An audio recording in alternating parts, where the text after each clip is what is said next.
Alright, welcome to Mr. Debate Guy. I wanted to talk about a very important distinction between communism and capitalism, and how people relate it to corruption. Now, both forms have had examples of being corrupt over the years.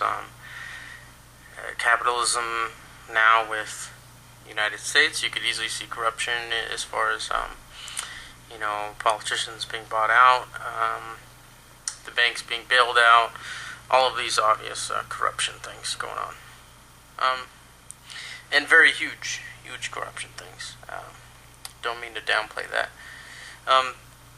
And with communism, you just see them turn into dictatorships, and it could be argued that different forms of communism have not been tried yet, and I kind of agree with that. But nevertheless, there's some in Cuba, Russia, and you've seen some forms turn into dictatorships. Okay, so you have corruption in both. Just want to make that point first, and that's a pretty clear-cut point, not very controversial. Now, the difference that I wanted to point out here is that the corruption that comes with the communist states that we've seen so far has absolutely nothing to do with the communist doctrine. It has to do with greed and people just wanting to go away from communism while still claiming that they have it. And it's pretty obvious, because in communism, one of the very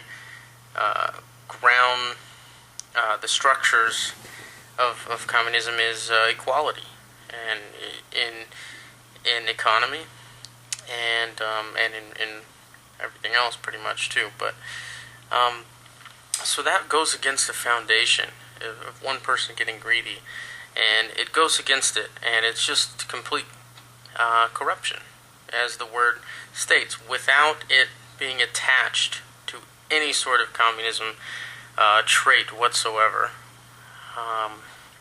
Now we go to capitalism. It's my belief, and I've talked with a couple people that disagree with me on it. Hopefully have some debates here soon with them. One of them I'm contacting right now. The corruption in capitalism, coming back to the United States, using that as an example, the bank bailouts, money in politics having influence, those are direct things from capitalism and the free market.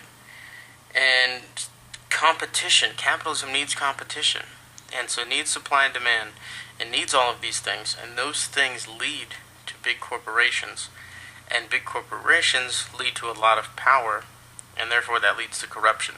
That is a direct link of a capitalism doctrine with corruption, much unlike the communism doctrine leading to corruption, because communism is not about any of that free market stuff, or supply and demand, or the best person will sell the best this, and therefore they deserve 100 times more money than you do. It's not about any of that. It's the exact opposite of that. So capitalism corruption comes directly from capitalism, and it always will. Communism, on the other hand, there's some hope that because it doesn't directly come from its doctrine, the corruption. Now, it still has very good chance of being corrupt, but not because of the doctrine. I just want to make that important distinction, as a lot of people will confuse that or simply just overlook that. Alright, and if you wanted to debate me on this topic, please drop a line here on the video or elsewhere and let me know. Alright, thank you very much. Thanks for listening to Mr. Debate Guy.